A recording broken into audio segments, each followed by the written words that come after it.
Ayun guys, quick unboxing lang ng mga nabili ko kasi magpe-prepare na ako kasi ang bukas mag-check out na ako. So, mabilis lang na unboxing of mga nabili ko sa Korea Haul.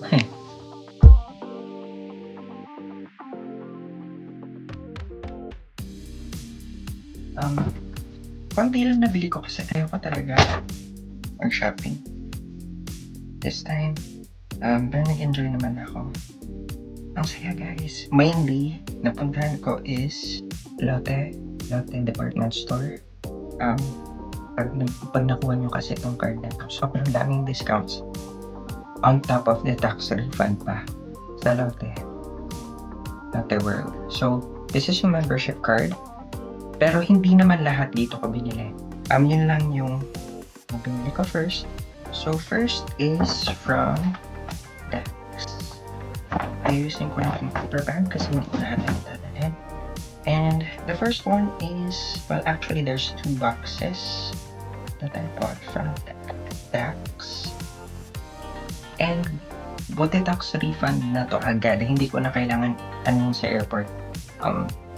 So, London pala to. Ang kulit Dex, pero London.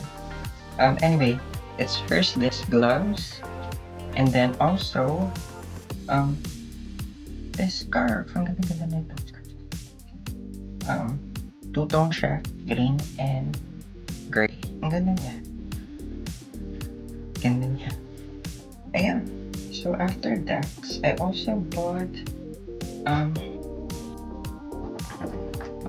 ayan. So, also from Lotte World, I bought this. Sobrang hilig ko talaga sa Office in Universal Bully. And ngayon lang ako nakakita na Asian country na meron pang ganito aside from Philippines. From France. It's 3 bottles. 3 bottles of puro ganito. Puro Komi. Yung Komi perfume. Sobrang pango talaga guys. Sobrang sarap. Next is, pumunta talaga ako sa Lotte Department Store for this Pandora bracelet. This Pandora bracelet! I started my travel.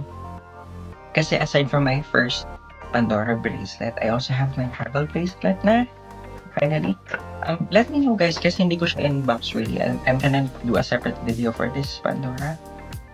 Let me know guys, what do you do if it's your first bracelet and ang dami nyo nang magpuntahan?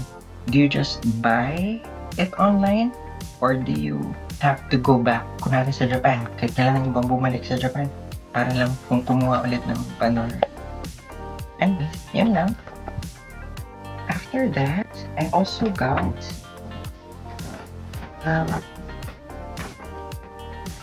mga Pokemon things. So, hindi ako talaga nakakita na naman ng Pokeball. Sa Japan ngayon, hindi ako nakakuha ng Pokeball dito. So, anyway, nakakuha pa rin ako ng Pikachu stickers. And then also, I bought this really cute sand. Kalimutan ko to. Pero ang cute kasi nito, ito yung nagiging bola, di ba? Si sand something. Kalimutan ko na. Ayan siya. Cute! Tapos, and also this magnet. Hindi ko na ito yung unbox, pero ganyan yung itsura ng magnet. I think, hindi ko siya unbox kasi baka gawin ko tong pasalubong sa kung sino man may gusto ng Pokemon World Adventure from Lotte World sa family ko. So, it's a magnet kasi red magnet. And ang dami kong pasalubong from Lotte World. Ganoon naman kasi ako. Since walang Disney dito, sa Lotte World yung ginawa ko mga pasalubong ng mga star. Medyo, hindi naman madami pero medyo may so bear with me guys. Ayan, so ang cute kasi nito. Lobster, mahilig kasi ako sa lobster. So, cute. Sobrang cute. So it's a bag charm. Lobster bag charm from Lotte World Aquarium. By the way guys, pag pumunta kayo sa Lotte World, May Lotte World Adventure, para siyang Disneyland pero indoor. Tapos, may Lotte World Aquarium, which is maganda. So, para siyang ocean park, yung Lotte World Aquarium. Dalawang kapibara na keychain. Naalala ko kasi yung editor ko dati, nag-edit ng videos ko, si Monique. And mahilig ata siya sa kapibara, I'm not sure.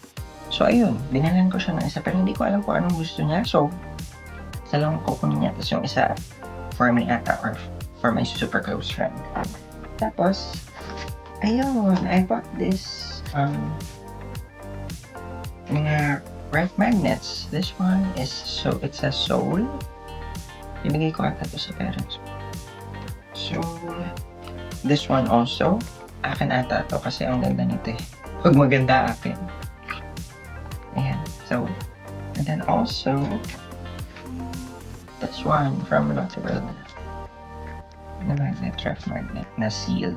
Lotte World Aquarium. So, ayun lang ba nabili ko? Ay, nakabili din pala ako guys sa Nike. And sa Nike is bumili. Kahit ang dami ko kasi sobrang ng bag. Pero mali kasi itong dinala ko na Lacoste. Sobrang liit lang. So, napilitan akong bumili ng malaking bag. From Nike. Sobrang mura kasi guys nito. Nagulat ako. 4,000 pesos lang ito. Expected ko mga 6 or 7 siya. Sa sobrang laki niya. And ayun, thank you so much guys for watching. Wala na ata akong miss. Yun lang ata mga namin ko. Thank you so much guys for watching. If you like my videos, please do like, share, and subscribe. Also, if you enjoy these videos, please do check out my other videos. This is part of the Korean travel episode. Although hindi ako masyadong makapag-vlog talaga. So baka isang episode lang gagawin ko sa Korea. But thank you so much guys for watching and see you on the next one.